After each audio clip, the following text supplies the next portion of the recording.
Este é o Sport Center. O nosso primeiro assunto, fãs de esportes, é o Flamengo. Cadê vocês, fãs de esportes? Fala, fãs de esportes, é uma alegria estar de volta. A gente começa o nosso Sport Center com o nosso primeiro assunto, que é o rubro-negro carioca. Passou para a próxima fase da Copa do Brasil, é semifinal. Aliás, está vivo em todas as competições.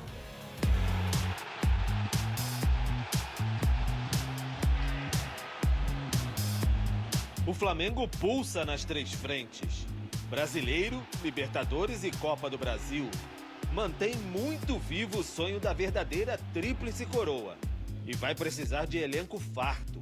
Com a classificação em Curitiba, já são 74 jogos garantidos no ano. E pode ir muito além. Se repetir a dose e for de novo às finais de Copa do Brasil e Libertadores, o Flamengo vai chegar a 81 jogos na temporada 2023.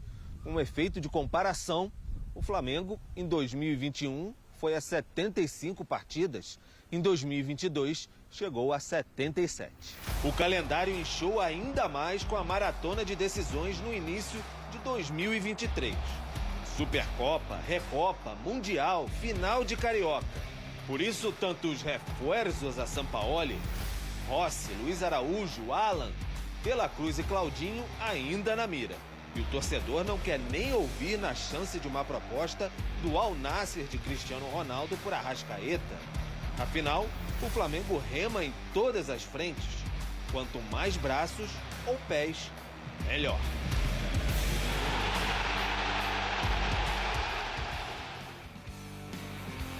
Vamos lá, fãs de esportes. A gente mostra, então, o aproveitamento do Sampaoli no Flamengo, 68% em 2023. São 14 vitórias, 5 empates e 4 derrotas. Esse é o Flamengo do Jorge Sampaoli.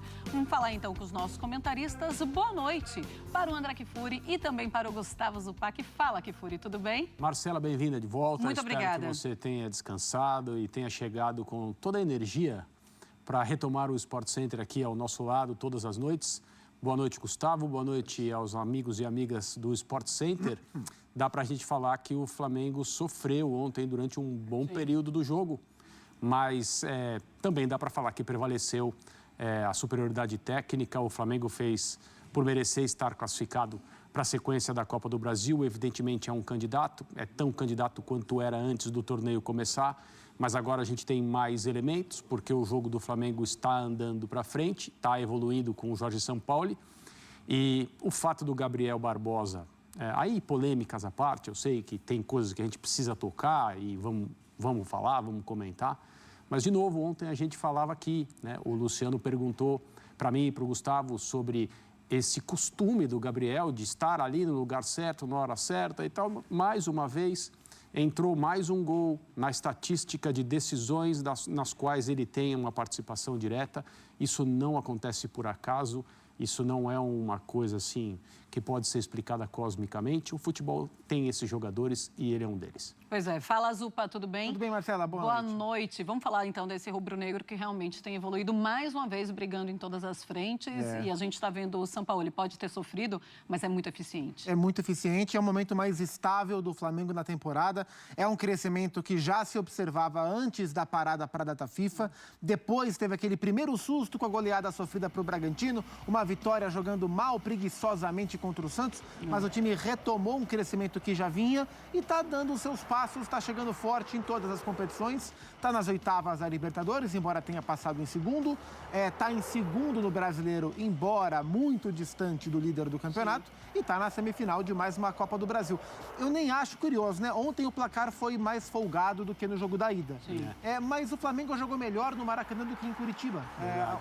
Ontem, por exemplo, eu gostei mais do Atlético do que do Flamengo. Ontem, para mim, venceu e passou quem não jogou melhor, mas quem é melhor e quem construiu a vantagem no jogo da ida, ali sim, na minha visão, jogando mais e construindo a vantagem que fez ele chegar a Curitiba para jogar mais confortável. Você tem razão. No trecho do jogo no 0-0, em que quem tinha mais iniciativa e muito mais oportunidades foi o Atlético Paranaense, a gente pode criticar o Atlético por não ter sabido concluir essas oportunidades. Algumas muito claras, assim, e não foi E não é... Ontem a gente falava também, e todo mundo que acompanha futebol sabe da qualidade de muitos jogadores que o Atlético Paranaense tem. Não é porque a bola caiu nos pés errados, jogadores que normalmente... Não, o Vitor Roque poderia ter feito um dos gols ali, o Davi Luiz salvou na hora da conclusão.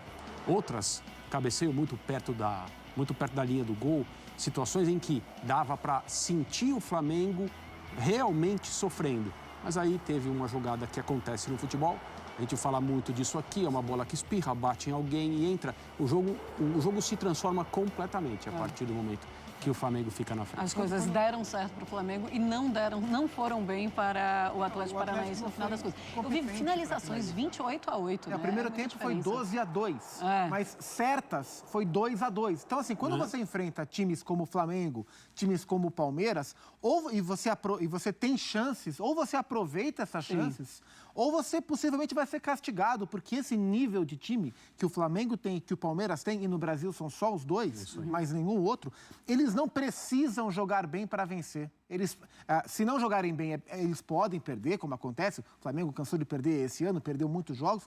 Mas esses times, eles são possíveis de te castigar, mesmo sem jogar bem. Então, ou você aproveita a sua chance, ou você fica muito à mercê do talento do seu adversário. E o Flamengo matou o jogo primeiro no gol contra e depois no talento. Poderia ter feito 2-0 no polêmico lance do impedimento do Gabriel, que, no meu entendimento, pelo que eu vi dos ângulos, eu concordei com a marcação de impedimento, embora se discuta a maneira que o VAR agiu, mas o resultado final da marcação a mim fez sentido, mas ali já poderia ter virado 2-0 e depois o Gabriel apareceu para de fato matar o jogo. O Gabriel que vai render outras discussões sobre esse jogo, discussões que não deveriam existir, mas no futebol brasileiro a gente tem que discutir até quem comemora um gol. É verdade. É impressionante como as coisas mudam muito rápido no futebol brasileiro. E quando a gente fala de Flamengo, é ainda mais impressionante, porque era um Flamengo que muitos poderiam pensar que era uma temporada perdida ou uma temporada que poderia virar de uma hora para outra, que foi isso que aconteceu. Uma temporada que vira de uma hora para outra e é um Flamengo que briga de frente agora nessas três frentes e com muita vantagem, muita força nessas três frentes. Sabe o que é, Marcela? É que a temporada de quem ganha muito em um ano específico e tem o direito de disputar troféus no começo da seguinte, como aconteceu com o Flamengo, ela é claramente disputada em dois blocos. Primeiro, aquilo que você fez por merecer disputar o ano anterior e depois tudo que todo mundo vai jogar junto com você. O Flamengo não ganhou nada dessa primeira parte e a coisa se encaminhava para um ano terrivelmente frustrante, mas ainda tinha toda a temporada de 23 mesmo e o Flamengo está nela. Forte, como você imaginava. É verdade, só acho que das três frentes, em duas o Flamengo realmente está forte. Libertadores e Copa do Brasil. No Campeonato Brasileiro, o Flamengo está 10 pontos atrás do líder. Não vejo hoje o Flamengo brigando pelo título nesse momento. Para eu considerar que o Flamengo está brigando pelo título, essa diferença tem que ser bem diminuída. O Flamengo tem potencial para isso, tem que contar com o Botafogo fazer o que ele não vem fazendo, que é baixar de rendimento, mas hoje eu vejo o Flamengo forte em duas frentes e tentando chegar forte na frente que é o Campeonato Brasileiro, que o Botafogo não permite que ninguém se aproxime. Pois é, pensando nisso aí realmente é mérito do Botafogo. Totalmente mérito do Botafogo. Totalmente mérito do Botafogo. Mas você estava falando aí das polêmicas da partida e o Wilson Senem, ele falou sobre o lance polêmico do primeiro gol do Gabigol, que não valeu, estava impedido. Vamos ver o que ele falou e daqui a pouquinho a gente fala sobre isso. Nesse momento a gente já vê que o jogador de branco aparenta estar desse lado da linha que foi pintada na tela. Mas a gente tem que terminar o traçado dela. Então eu vou colocar o traçado no atacante. Então, Péricles, uma coisa bastante importante aqui, porque no jogo, se você puder parar, Raul, no jogo ontem havia comemoração. Houve uma comemoração como se não tivesse impedido. Mas as pessoas todas, os jogadores, os torcedores, quem está assistindo na televisão, tem que esperar o momento final da traçada da segunda linha. Porque se corpo inclinado, ele tem uma tendência a enganar o visual. Isso é muito importante, né? Porque existe uma confusão muito grande. Eu tô até com a blusa que me ajuda aqui, porque normalmente as pessoas pensam que essa faixa branca da minha camisa é a referência do ombro, mas não é. Mas não é. A regra claramente demonstra que no final da axila eu tenho que traçar uma linha horizontal. Tá? Essa linha horizontal, ela abrange a área aqui, ó, do final do braço do jogador. O ombro não é na costura da camisa, né? O ombro é toda a região, inclusive uma pequena parte do braço como referência. E é importante, Péricles, é muito importante. Isso não é a minha opinião. Isso não é a opinião do Péricles. Isso é texto de regra. Agora, confirma as duas linhas para mim. Confirma as duas linhas para mim. Dá aqui uma fala de offside, o gráfico aparece dizendo offside, que é impedimento. E o zoom, né, que é importante. E o zoom, que é importante a gente dar para que as pessoas percebam que tem um espaço entre as duas linhas. Não é um lance ajustado. Muito bem, olha, ontem o Flamengo ficou em silêncio, não teve entrevista coletiva por determinação, diz a nota da direção de futebol. Atletas e o técnico Jorge Sampaoli não concederão entrevistas após a classificação do Flamengo na Copa do Brasil. Trata-se de um protesto pelos erros repetidos e absurdos durante a partida. E aí tem o quê? Bom, a Great... Não tem mais nada, só era aquilo mesmo do Flamengo. Tá aí a Great... A leitura, né? Assim, a leitura tem que ser silenciosa primeiro. Aí depois você vê se tem condições. Não, tá tudo certo. Era só isso mesmo que falou o Flamengo, tá? E aí a gente tem que falar sobre o que falou o CNM, sobre todas as amostragens que ele fez ali por conta do lance. E eu quero a opinião de vocês. E a de você também, a de vocês, a do Zupac e também do André Kfouri. Kfouri, te convence esse momento em que o VAR traça essa linha? Você sente segurança no VAR brasileiro? A minha impressão é que o VAR no Brasil ele continua muito problemático, ele ainda interfere no fluxo, né, no ritmo do jogo de uma maneira que é indevida, inapropriada, é ruim, não pode ser assim, mas ele tem sido usado com um pouco mais de bom senso do que tempos atrás. E especificamente esse lance, para mim, a explicação é bastante clara.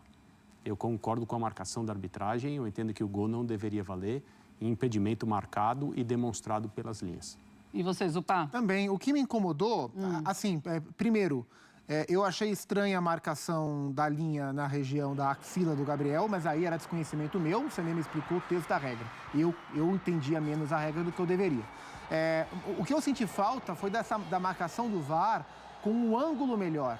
Um ângulo mais, de fato, na linha do lance. Certo. O ângulo não estava exatamente na linha do lance. E isso poderia gerar dúvida. A questão da paralaxe, do ângulo da divisão do atleta, o que o nosso olho nu enxerga e o que é que a máquina é capaz de aferir, para a gente ter certeza de que aquilo que está sendo marcado de maneira correta, para não gerar nenhum tipo de dúvida. Se estivesse na linha, Sim. seria mais visível. Tanto é que depois, eu fiquei com a dúvida, eu fiquei com a impressão de que o Gabriel estava à frente, aí depois eu vi o pé do Thiago Heleno com o braço do Gabriel, foi bom, é lance de linha mesmo, e a linha mostrou impedimento no ângulo mais torto. Posteriormente, pintou uma imagem mais aberta, que aí você via o Gabriel mais à frente mesmo, no ângulo mais perfeito do lance. Então, assim, a marcação do lance, para mim, ela foi correta. O gol foi, no meu entendimento, e pelo que mostra o software e pelo que explica a regra, corretamente anulado. Acho que a marcação do VAR, pelo ângulo principalmente, levantou margem de que, esse software pode estar errado aqui.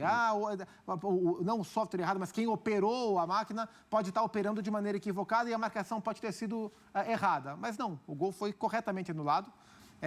Acho que o Flamengo tem a reclamar, e o Jean tocou nesse ponto ontem no linha de passe, mais da expulsão do Gerson, que eu achei exagerada. Finalzinho, tá. Exagerada. E não trouxe prejuízo para agora, mas para lá, para a semifinal contra o Grêmio, do que o gol. Também penso assim. Nada que justifique o drama do silêncio. Nada que... Isso aí é outro, né? Isso aí é... E que baita protesto. Um protesto da CBF não dormiu, porque o Flamengo não falou. Não, realmente foi um protesto que abalou as estruturas da CBF. Não, na verdade, o problema é para a torcida. Para a torcida tem outra coisa. Justifica por protesto. Tem outra coisa que, para mim, é bastante clara. Se não houvesse em 2 jogos, né, a chamada lei do silêncio, ou greve do silêncio, como queiram, por parte do Palmeiras, o Flamengo não tomaria a posição que tomou ontem. Sim. As coisas estão todas interligadas. Existe até uma rivalidade agora na hora de não dar entrevistas. Sim. Se um não dá, o outro também Embora não. a motivação seja diferente. Sim. O Palmeiras não ficou em silêncio por protesto. Pelo menos oficialmente, o Palmeiras ficou em silêncio. A explicação era para diminuir a no início, temperatura. né? Que agora, hoje, o Palmeiras está jogando agora. E ninguém vai falar hoje de novo. Já é o terceiro jogo. Aí já é um exagero que não se justifica. Exato. Mas são motivações diferentes, mas o produto final é o mesmo. Pois é, e assim, o problema é que, eu não estou dizendo que isso aconteceu nesse caso, tá? Para ficar bem claro. Embora se o cara quiser cortar, a partir do momento que você começa a falar, ninguém vai ver o que você falou antes. Comum. Mas você hoje no futebol pode criar uma tese de que você foi prejudicado, independentemente de ter ou não ter compromisso com a imagem ou o que aconteceu em campo. Você faz isso utilizando a comunicação oficial do clube, as redes sociais do clube, os influenciadores do clube e a parte da torcida que é vocal nas mídias sociais, que compra exatamente isso e que se dane se aconteceu ou se não aconteceu. Certo. Esse é o grande problema para mim. A coisa hoje ela pode ser dirigida para uma mania de perseguição que não tem nenhum compromisso se tem argumentos reais ou se não tem. Basta você se posicionar e acabou. Eu me posiciono e não falo mais. Sim, e deixo. E tem uma coisa que me chama muita atenção em relação a todo esse caso de Palmeiras que não fala, de Flamengo que não fala, é que o Flamengo é muito contra o que o Palmeiras fez. Então tá o Flamengo esbravejando, dizendo é um absurdo o Palmeiras falar contra a arbitragem, o Palmeiras afirmar isso, porque o Palmeiras está pressionando a arbitragem. E o que é que o Flamengo faz? Exatamente a mesma coisa, alguns jogos depois. Então, assim, a gente está vendo a diretoria que reclama para fazer a mesma coisa no jogo seguinte. Por isso que não dá para ficar levando a sério o que esses dirigentes bradam e gritam. E às vezes não só dirigente. No caso do Palmeiras não foi dirigente, né? Foi o auxiliar técnico. Sim. O que esses personagens do futebol gritam sobre a arbitragem não dá para levar a sério. Porque hoje o que grita, amanhã é o que silencia. Agora silencia literalmente, né, no caso. Não dá para levar a sério. A gente tem que tratar com desdém esse tipo de declaração. Porque isso não é sério, né? Não é sério. E no fundo, essa questão do silêncio tá me parecendo igual quando começou a pandemia, porque os clubes evidentemente fecharam, né? Primeiro pararam as atividades, aí voltaram as atividades com os treinos fechados. Há muito tempo os clubes queriam fechar de vez os treinamentos. A pandemia foi a desculpa que eles encontraram, né, para na volta não deixa assim como está. Esse negócio de lei do silêncio é tudo que eles querem há muito tempo. Muito tempo. E agora o Palmeiras deu o start. Primeiro o Palmeiras deu o start não start na história, mas o start agora da teoria da conspiração, né? Das paranoias delirantes. O Renato Gaúcho já entrou nessa também. Já falou. O Flamengo já está de olho. Aí o Palmeiras também deu o start no silêncio, que no primeiro momento eu achei inteligente para o Palmeiras. Acho que se o Palmeiras falasse naquela semana ia ser pior. Ia ser pior porque, assim, ou os personagens do Palmeiras iam descredibilizar o que o João Martins disse, o que eu não acho que ia acontecer, mas era uma possibilidade, ou eles iam piorar o que o João Martins disse, que já foi um horror a declaração dele, né? Então, no primeiro momento, para o Palmeiras, eu achei uma medida inteligente de proteção. Mas já estamos no terceiro jogo, né? Então aí já começa a perder o sentido. E vai ter mais clube fazendo isso, você tem a certeza absoluta. Absoluta. A partir do momento em que CBF e detentoras de direitos falem, vocês precisam dar entrevista. No Paulistão, porque a gente precisa. No Paulistão, a multa. É obrigação. E aí, no Campeonato Brasileiro, vocês precisam. E multa alta, porque pagar a multa também, às vezes, não é problema. Pois é, porque também é assim. A gente sempre fala que perde o torcedor, né? Perde aquele torcedor interessado em ouvir os personagens, interessado em saber o que um determinado técnico achou do jogo, que gosta de acompanhar o noticiário, não o noticiário feito pelas mídias oficiais dos clubes. E eu, pessoalmente, não tenho absolutamente nada contra a mídia oficial de clube, aquilo que os clubes resolvem fazer na internet, com seus canais de comunicação, com a sua base de torcedores. Tudo isso é importante, precisa ser feito mesmo, faz parte da exploração, no bom sentido, do potencial, né, popular de cada clube. E são poucos os clubes no Brasil que fazem isso com competência. Então, não é uma crítica a isso. A questão é, essas mídias oficiais, elas são porta-vozes dos interesses do clube. E é normal que sejam assim, é natural. Para o torcedor que tem um pouquinho de senso crítico e gosta de formar a própria opinião a respeito das coisas que acontecem e as coisas que são ditas, esse torcedor perde. Porque não há nada para ele basear a própria opinião, porque nada está sendo dito. Esse é o ponto. Então, nas grandes competições de futebol, os clubes que assinam contratos com a televisão, e é disso que se trata, precisam dar entrevistas ou então eles são punidos. É desse jeito que funciona. Ou então você vai pagar uma multa que é muito grande. Essa multa tem Champions League, tem Copa do Mundo, tem mundo afora aí nas competições que são bem organizadas. Eu não entendo como a organizadora do campeonato, que é a CBF, acha que isso é uma boa ideia e permite que isso seja... E vai se alastrar, isso vai aumentar, sem fazer nada. Esse é o ponto. E aí, só para terminar, nós damos a volta no assunto e retornamos ao ponto que é agora no futebol brasileiro discutido amplamente. E a Liga? Porque se houvesse uma liga de clubes, uma liga, né, não duas, se houvesse uma associação de clubes, esses comportamentos eles seriam avaliados, analisados e eventualmente punidos por aquilo que os clubes concordaram em fazer, porque o campeonato seria ou teria sido organizado por eles.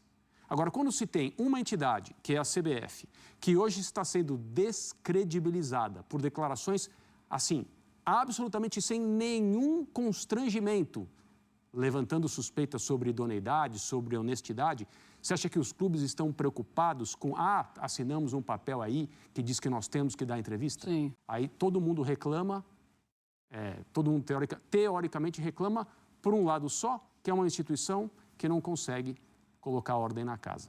Uma coisa, pelo menos, a gente chega à conclusão é que, pelo menos, a entrevista ali... Entrevista não, o programa do CDM, ele serviu para explicar e foi convincente. Dessa vez, vocês acham e concordam também com o que a arbitragem fez. Mas tem o outro ponto que você colocou, que é o Gerson, que levou o cartão vermelho no finalzinho do jogo, depois daquela confusão que ele teve ali, foi com o Thiago Heleno. O Thiago merecia ser expulso. O Gerson e o Gerson fala, né? Eu não fiz nada. Eu acho totalmente exagerado. Bom, mas aí eu quero que vocês falem sobre isso também. Não prejudicou para essa partida, mas prejudica para a próxima, André.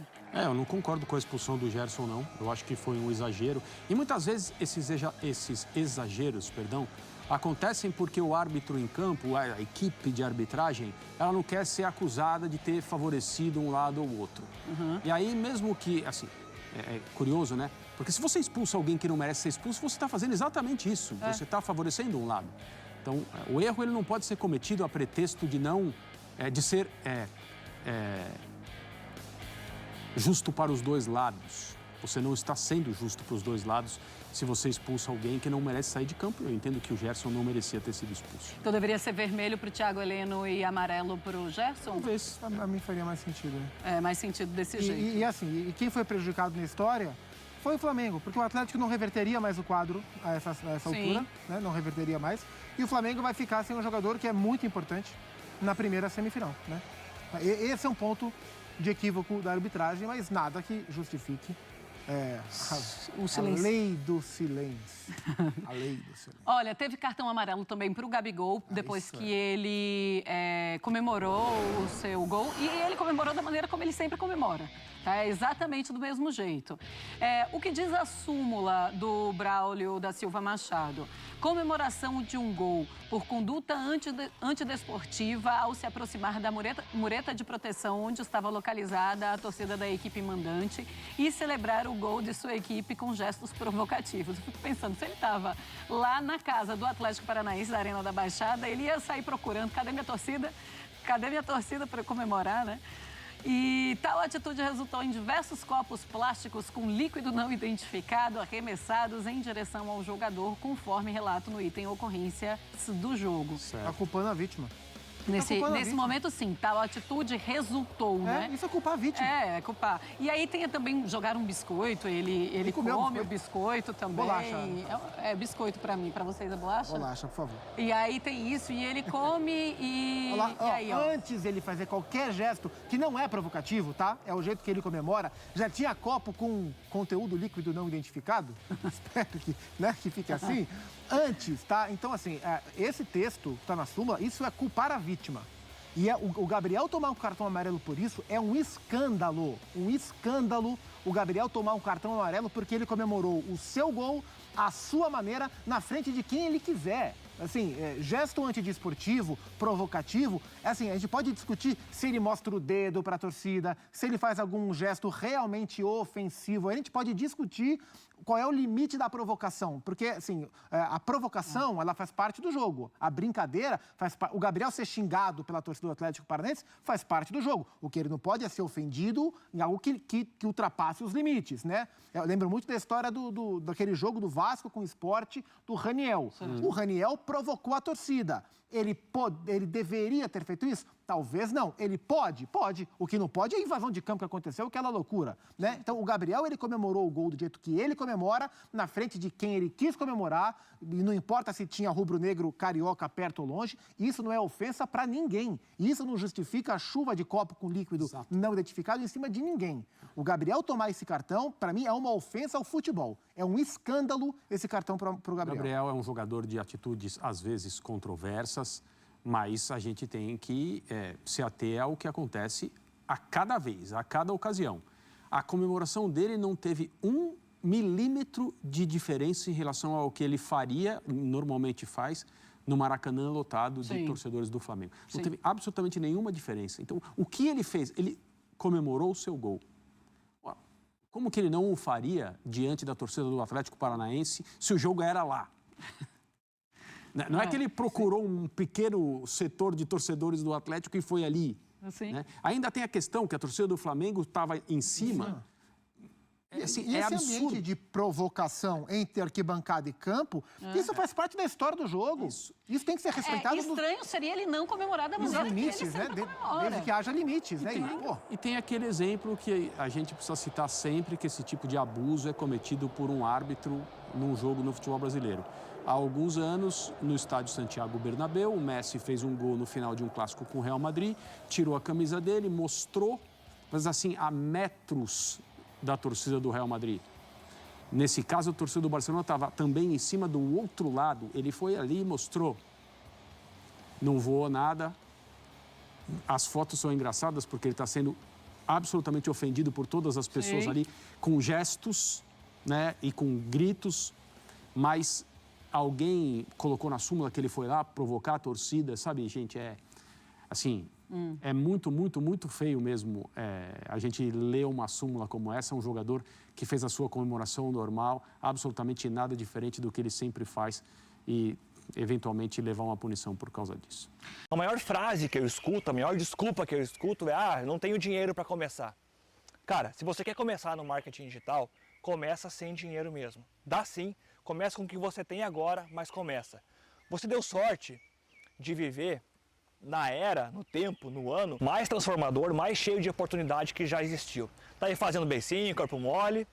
Não pode, cara. Se você quer de verdade começar no marketing digital e não tem dinheiro, eu vou te dar agora uma aula completa, vai ser daqui a pouco, qual que é o meu método que eu uso para ter faturamento como esse aqui, todos os meses no marketing digital. Eu sei que parece demais, eu sei que parece um número inventado, eu sei que até parece promessa de político, ainda mais agora, né? Bom, mas não. Participa da aula, daqui a pouco, é de graça, lá eu provo esses números aqui e te mostro qual que é o método que eu uso para ter esse resultado aqui. Só você clicar aqui embaixo para participar da aula, lembra? É daqui a pouco e é de graça, tô te esperando.